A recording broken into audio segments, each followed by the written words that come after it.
اللہ باقر مجلسی کی کتاب ہے بحار الانوار، اس کی جلد عاشر کا ترجمہ کیا ہے طیب آغا الموسوی نے۔ اس کے صفحہ نمبر 57 اور باب نمبر 4 کی جو اختتامی سطور ہیں ان کو پڑھیں تو پتہ چلے گا کہ حضرت امیر معاویہ رضی اللہ تعالیٰ عنہ حضرت حسین رضی اللہ تعالیٰ عنہ سے کس قدر محبت فرماتے تھے اور کس قدر نواسۂ رسول صلی اللہ علیہ وسلم کی معاشی ضروریات کو پورا فرماتے تھے۔ چنانچہ میں لفظ بلفظ اس کو پڑھتا ہوں۔ راوی کہتا ہے کہ معاویہ نے اس کے بعد حضرت کو یعنی حضرت حسین رضی اللہ تعالیٰ عنہ کو ایسا نہ لکھا جو آپ کے خلاف مزاج ہوتا،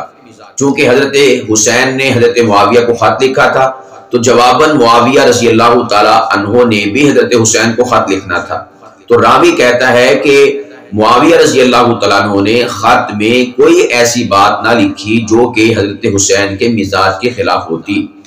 اور جو کچھ ہدایہ اور تحائف انہیں بھیجا کرتا تھا اسے موقوف نہ کیا، یعنی وہ مسلسل جو پہلے بھیجا کرتے تھے حضرت معاویہ رضی اللہ تعالیٰ عنہ وہ بعد میں بھی بھیجتے رہے، اور ہر سال 10 لاکھ درہم ان کو ہدایہ کے علاوہ بھیجا کرتا تھا۔ اب یہاں پر یہ عبارت ختم ہوئی، باب نمبر 4 کی اختتامی جو عبارت ہے۔ اب اس عبارت سے اخذ کریں، کیا آپ کو ملتا ہے اور کیا اخذ ہوتا ہے؟ یقیناً یہی اخذ ہوتا ہے کہ حضرت امیر معاویہ رضی اللہ تعالیٰ عنہ حضرت حسین رضی اللہ تعالیٰ عنہ سے اس قدر پیار فرماتے تھے، اس قدر ان کی معاشی ضروریات کو پورا فرماتے تھے کہ خود اپنی جناب سے ان کی بارگاہ اقدس میں ہر سال 10 لاکھ درہم کی خطیر رقم بھیجا کرتے تھے۔ جو تحائف ہوتے تھے وقتاً فوقتاً وہ اس کے علاوہ ہوا کرتے تھے، تو اتنی خطیر رقم جو ہے حضرت حسین کو حضرت معاویہ بھیجا کرتے تھے، تو یہ کس بات کی علامت ہے؟ یقیناً اس بات کی علامت ہے کہ حضرت معاویہ رضی اللہ تعالیٰ عنہ حضرت حسین رضی اللہ تعالیٰ عنہ سے پیار بھی فرماتے تھے، اور ان کو نواسۂ رسول سمجھ کر اور اتنی بڑی نسبت سمجھ کر جو ہے ان کی ضروریات کا بھی خیال کیا کرتے تھے، اس کو اپنی خدمت سمجھا کرتے تھے کہ میں نواسۂ رسول صلی اللہ علیہ وسلم کی خدمت کر رہا ہوں اور ان کی ضروریات کا خیال کر رہا ہوں۔ اب یہاں پر ایک بات قابل غور ہے کہ ویسے تو اس کتاب کے متن میں بے شمار جگہ پر حضرت معاویہ رضی اللہ تعالیٰ عنہ پر غلاظت پھینکنے کی ناپاک جسارت اور کوشش کی ہے، لیکن اللہ سبحانہ و تعالیٰ بس اوقات ایسا ہوتا ہے کہ درمیان میں کچھ ایسی بات ان بدبختوں سے نکلوا دیتا ہے، لکھوا دیتا ہے کہ جو حق پر مبنی ہوتی ہے، یعنی وہ جو جھوٹ بول رہے ہوتے ہیں، جو کالک اور سیاہی مل رہے ہوتے ہیں، اس میں سے اللہ سبحانہ و تعالیٰ جو اعلیٰ کردار کے مالک صحابہ کرام تھے ان کی جو اوصاف کی اعلیٰ معراج ہوتی ہے اس کو بھی ظاہر فرما دیتا ہے۔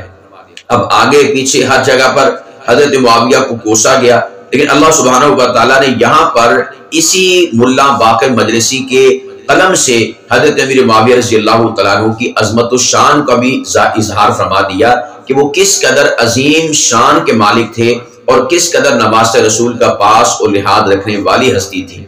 لیکن آگے حاشیہ جو ہے نا، حاشیہ وہ ہے طیب آغا الموسوی کا، چونکہ اس نے یہ ترجمہ کیا ہے تو وہ اس سے برداشت نہ ہو سکا کہ یار یہ ایک جملہ یہ تو حضرت معاویہ رضی اللہ تعالیٰ عنہ کی عظمت کو بیان کرتا ہے، ان کی اہل بیت سے محبت کو بیان کرتا ہے، ان کی جو نواسۂ رسول سے عقیدت و احترام ہے اور ان کی معاشی ضروریات کا خیال کرنا ہے اس کو بیان کرتا ہے، تو یہ تو ان کی عظمت کی دلیل ہے۔ تو اب اس نے اس پر یعنی ملا باقر مجلسی کے قلم سے نہ جانے کیسے یہ باتیں لکھی گئی، تو اس پر اس نے کالک ملنے کے لیے، اس کو مٹانے کے لیے اس نے نیچے جو ہے حاشیہ لکھا، اور اس حاشیے میں کیا لکھتا ہے؟ دراصل وہ حاشیہ نہیں ہے، وہ ہے چاند پر تھوکنا، وہ ہے چاند پر تھوکنا، وہ ہے غلاظت پھینکنا آسمان کی جانب، لیکن یہ غلاظت اسی کے چہرے پر آئے گی، آسمان پر یا چاند کی طرف کیسے بلا جا سکتی ہے؟ لکھتا ہے حاشیہ نمبر 1 میں، یہ سب امیر معاویہ کی سیاست تھی الیاذ باللہ جو انہوں نے اپنے استادوں سے سیکھی تھی۔ اب ایک ایک جملہ دیکھیں ان کی غلاظت کا۔ پہلا کہا کہ یہ سب جو ہے یعنی 10 لاکھ درہم بھیجنا، تحائف دینا اور گفٹس دینا، تحفے دینا، یہ سب کی سب امیر معاویہ کی سیاست تھی، یعنی دل سے نہیں کرتا تھا، یہ سیاستاً ایسے کرتا تھا۔ اب میں یہاں پر رک کر سوال کرتا ہوں کہ اگر حضرت امیر معاویہ رضی اللہ تعالیٰ عنہ سیاستاً بھی ایسا کرتے تھے تو کیا حضرت حسین رضی اللہ تعالیٰ عنہ کو نہیں پتا چلا کہ یہ محبت کی وجہ سے نہیں، سیاست کی وجہ سے ایسا کر رہے ہیں؟ تو وہ واپس پلٹا دیتے۔ تو کیا آپ یہ کہنا چاہتے ہیں پس پردہ کہ نعوذ باللہ حسین رضی اللہ تعالیٰ عنہ جو سیاستاً وہ رشوتاً مال بھیجا کرتا تھا امیر معاویہ رضی اللہ تعالیٰ عنہ تمہاری زبان کے مطابق، تو وہ جو ہے وصول کر لیا کرتے تھے؟ اہل بیت عظام نعوذ باللہ ایسا مال کھایا کرتے تھے؟ کیسا تم جو ہے گھٹیا الزام اہل بیت عظام کی مبارک اور پاک بال ہستیوں پر لگانا چاہتے ہو۔ عزیزان گرامی قدر، یہاں پر یہ بات یاد رکھیں، یقین جانیں کہ دشمنان صحابہ یہ اہل بیت کے کبھی سگے نہیں ہو سکتے۔ دشمنان صحابہ کبھی اہل بیت کے ساتھ محبت نہیں کر سکتے۔ جس دل میں صحابہ کرام کا بغض ہے نا، اس دل میں اللہ سبحانہ و تعالی اہل بیت کی محبت کو پیدا ہی نہیں کرتا۔ اب یہاں پر دیکھیں، یہ ظاہراً تو حضرت امیر معاویہ رضی اللہ تعالی عنہ پر حاشیے میں اٹیک کر رہا ہے، لیکن اگر عمیق نگاہ سے دیکھا جائے تو امیر معاویہ رضی اللہ تعالیٰ عنہ پر تو اٹیک ہے ہی، لیکن ساتھ میں حضرت حسین رضی اللہ تعالیٰ عنہ پر بھی اٹیک ہے کہ وہ معاویہ کے ایسے مال کو ہر سال وصول کرتے رہے، سیاسی مال کو، رشوتی مال کو حضرت حسین رضی اللہ تعالیٰ عنہ ہر سال اس کو وصول کرتے رہے۔ العیاذ باللہ، حضرت حسین بھی اس اتہام سے بری ہیں اور حضرت امیر معاویہ رضی اللہ تعالیٰ عنہ بھی اس اتہام سے بری ہیں، اور اس کی یہ ساری کی ساری کالک اور غلاظت اسی کے چہرے پر ہے۔ تو آگے لکھتا ہے جو انہوں نے اپنے استادوں سے سیکھی تھی۔ اب یہاں پر وہ استادوں کی جانب اشارہ کر رہا ہے، اور یہاں پر جو استادوں کی طرف اس کا اشارہ ہے نا، وہ ہے ابو بکر، عمر اور عثمان رضی اللہ تعالی عنہم اجمعین، اور ان کی طرف اشارہ کر رہا ہے اور یہ سمجھانے کی کوشش کر رہا ہے کہ العیاذ باللہ یہ سیاسی چالیں امیر معاویہ نے ابو بکر، عمر، عثمان سے سیکھی تھی۔ ظاہر سی بات ہے کہ یہی حضرت امیر معاویہ رضی اللہ تعالیٰ عنہ کے استاد ہیں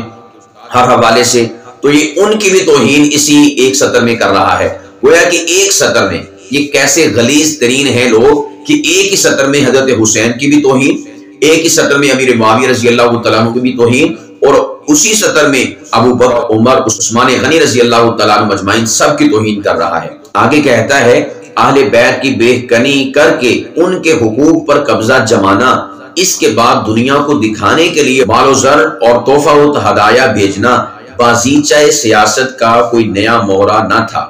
اب ظاہر سی بات ہے ان سے پہلے کون تھے؟ ابو بکر، عمر، عثمان رضی اللہ تعالیٰ عنہم اجمعین۔ تو کہتا ہے کہ